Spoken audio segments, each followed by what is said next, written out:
sortir, Marine Le Pen, cette première semaine, elle est difficile. Est-ce que vous vous attendiez à un front républicain de cette ampleur? Un front, oui, mais il n'a rien de républicain.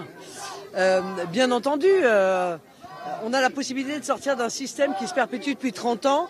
Il est assez normal que ce système cherche à se défendre, y compris de la manière la plus brutale qui soit, à base d'anathèmes, à base de diffamation et d'injures, hein, parfois, on peut le dire. Objectivement, ça ne nous fait pas bouger. On reste très serein face à tout cela. Peut-être l'expérience aussi, il faut le dire. Mais plus on est dans la marge d'erreur au second tour et plus le système se défend brutalement. Vous avez été très peu attaqué avant le premier tour. Est-ce que ça vous surprend de l'être maintenant?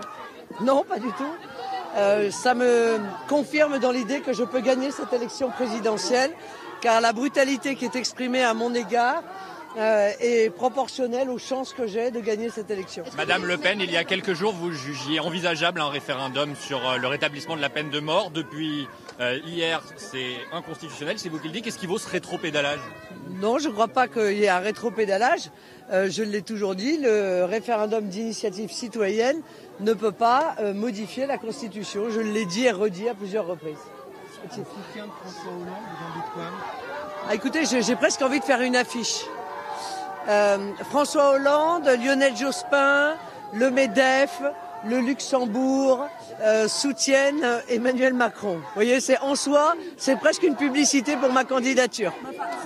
Ça montre aussi un peu l'échec de votre stratégie, vous pensez? Je ne crois pas, je crois au contraire que je force le système à montrer qu'en réalité, il souhaite se perpétuer. Voilà des gens qui étaient des opposants politiques pendant soi-disant des années et qui, lorsque le système est en danger, eh bien, se coalisent pour que rien ne change. Donc, c'est, je crois, très révélateur et très parlant pour les Français de voir ces gens soi-disant opposés se mettre ensemble face à moi. Pour moi, j'ai le peuple derrière moi et c'est évidemment le plus important dans une démocratie. Vous entendez de système ces derniers mois, vous renouez avec. Est-ce que vous êtes en train de vous radicaliser? Bon, parce que parler du système, c'est se radicaliser. Il y a des mots oligarchie, Oui, mais c'est vrai. Mais c'est vrai et j'en parle d'autant plus facilement qu'il se révèle au grand jour dans ce second tour qu'il y a des intérêts qui peuvent paraître contradictoires et qui en réalité ne le sont pas. Et encore une fois, je me réjouis de cette clarification à l'égard des Français. Mais on peut être président de la République en étant anti-système? Parler de caste justement et d'oligarchie et peut-être avoir un cran de radicalité au-dessus, est-ce que ça permet de rassembler? Est-ce que c'est une stratégie de second tour ou de premier tour? Mais non, mais je n'ai pas de radicalité, je suis désolée. Le fait de dire que le gouvernement est mené depuis des années par quelques-uns au bénéfice de quelques-uns, ce qui est la définition de l'oligarchie, ça n'est que la réalité. Je crois avoir toujours dit cela et c'est précisément parce que je veux changer cela et mettre en place un système qui respecte la démocratie française, qui respecte la Ve République, qui soit le gouvernement du peuple, par le peuple et pour le peuple que je me présente. Voilà, c'est le sens exactement de ma candidature, restituer le pouvoir au peuple par l'intermédiaire de la proportionnelle, par l'intermédiaire du référendum d'initiative citoyenne. Ce sont, je crois, des éléments très importants de la revivification de notre démocratie. Une question sur Carlos Tavares. Emmanuel, cette question sur Carlos Tavares. Est-ce que vos détracteurs ici en France et à l'étranger, à Bruxelles par exemple, ne comprennent pas quand il est impossible, Marine Le Pen présidente, vous êtes extrême droite, radicale?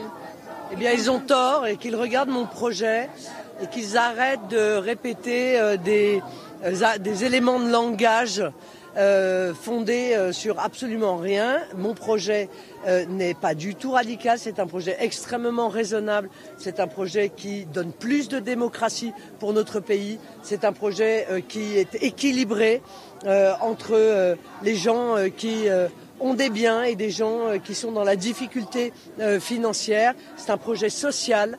C'est un projet respectueux des corps intermédiaires.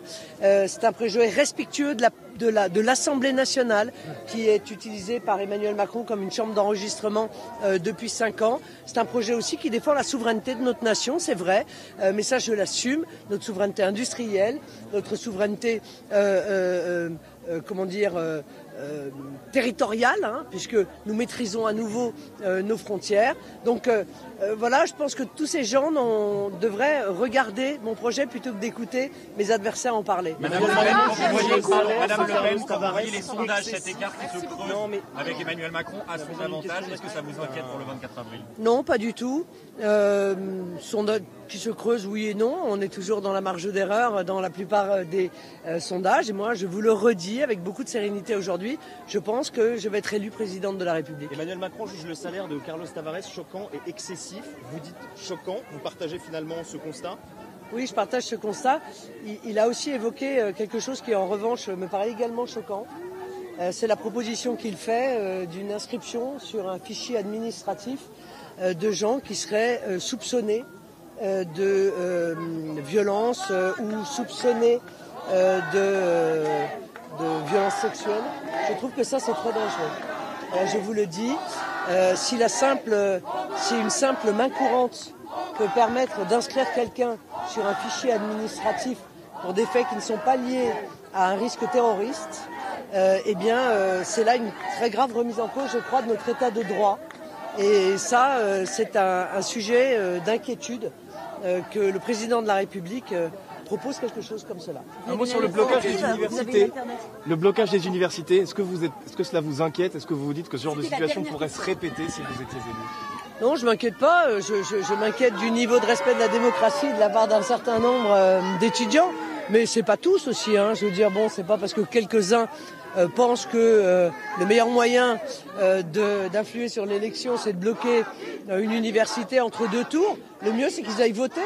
Voilà, parce que c'est comme ça que ça fonctionne, une démocratie. Quand on n'est pas d'accord, on va voter. Est-ce que votre dernier grand meeting hier soir a véritablement lancé votre... Je suis arrivé en tête dans 20 000 communes sur 34 000. Donc vous voyez... Mais pas ici, écoutez, je suis désolée, j'étais il y a quelques jours dans une commune où Emmanuel Macron est arrivé très largement en tête.